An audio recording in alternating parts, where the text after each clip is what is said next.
vidéo où nous allons parler d'un personnage qui a beaucoup marqué notre enfance, Monkey D. Luffy. Je tiens juste à préciser que si vous ne connaissez pas One Piece, de 1, vous allez vous faire chier pendant cette vidéo, de 2, allez vite vous cacher sous votre lit et regardez One Piece. Pour commencer cette vidéo, qui est Monkey D. Luffy? Dans One Piece, Luffy traverse Grand Line et le Nouveau Monde à la recherche d'un trésor et le but de succéder Goldie Roger, le roi des pirates. À travers ses aventures, il voyage avec son équipage connu sous le nom de l'équipage au chapeau de paille. À bord d'un bateau nommé Vogue Mary et ensuite le Thousand Sunny, lorsque le Vogue Mary ne pouvait plus naviguer. Par la suite, les exploits de Luffy ont été révélés au gouvernement mondial et il devient alors l'un des pirates les plus redoutés qui tente également de protéger son équipage contre toute menace. Bon, vrai, je dis ça, mais en fait son équipage n'a pas du tout besoin de lui pour se protéger, à part Nami peut-être. L'accueil du personnage dans les médias est majoritairement positif et a été reconnu comme l'un des plus grands personnages d'anime et de manga de tous les temps. Nous allons passer à son enfance. Pour commencer, Luffy passe son enfance dans un village de pêcheurs nommé Fuchsia, sur S-Blue. Il se lie d'amitié avec une bande de pirates de passage sur son île, l'équipage Shanks le Haut, et a commencé à rêver de piraterie. Pour prouver sa détermination, il n'hésite pas à se planter un couteau dans sa joue. Ouais, il était super con, on peut le dire. Mais malheureusement, le capitaine Shanks le Haut refuse cependant de le prendre dans son équipage, à cause de son jeune âge, et préfère le taquiner. Un jour, alors qu'il déjeunait avec ses amis pirates dans la taverne du village, Luffy mange par erreur le fruit du caoutchouc, ce qui lui donne un pouvoir énorme. Je reviendrai plus tard dans la vidéo. Et le troisième meilleur fruit du démon de toute la série de One Piece. Donc je reviens, le fruit du caoutchouc a été ramené par l'équipage de Shanks. Ce fruit change un homme élastique capable d'étirer son corps de façon impressionnante. Mais bon, si vous avez regardé One Piece, je pense que je vous apprends rien. Mais par contrepartie, les fruits du démon empêchent ceux qui en mangent de ne pas pouvoir nager.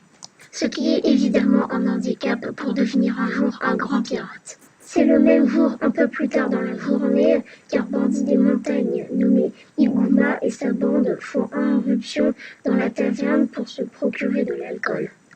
Mais celui-ci, agacé de voir que tout a été consommé par les pirates, Iguma cherche à provoquer Shanks le Haut, mais sans succès. Le capitaine pirate préfère en rire de ses provocations que de se lancer dans une bagarre. Luffy est cependant profondément déçu par l'attitude de Shanks et de ses camarades, qu'il prend pour de la décourage.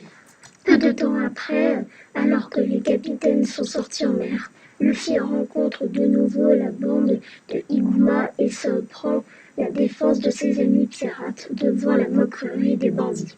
L'histoire prend une tournure dangereuse pour Luffy quand Iguma décide de le tuer malgré l'intervention du maire du village. Shanks et les pirates arrivent à ce moment-là et font comprendre que même si les insultes n'ont pas pris sur eux, ils ne pardonneront jamais pas qu'on l'attaque à un de ses amis. Iguma parvient tout de même à s'échapper avec Luffy qui se retrouve jeté en pleine mer.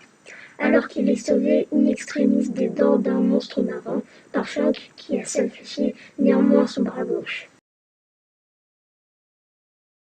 C'est peut-être après un moment où les pirates, décidant de quitter définitivement le village de Shanks, lui donnent son fameux chapeau de paille.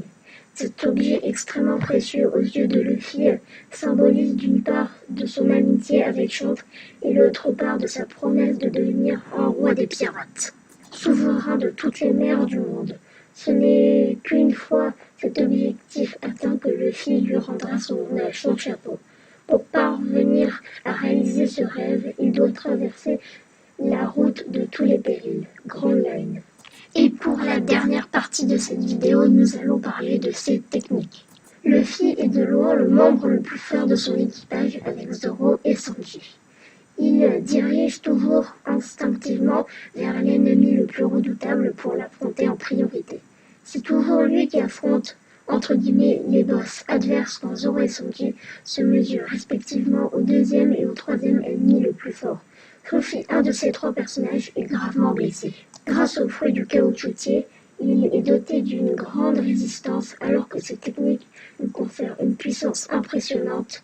De plus, il fait preuve d'une extraordinaire force physique et mentale. Comme tous les détenteurs du fruit du démon, ses faiblesses sont l'eau et le granit marin.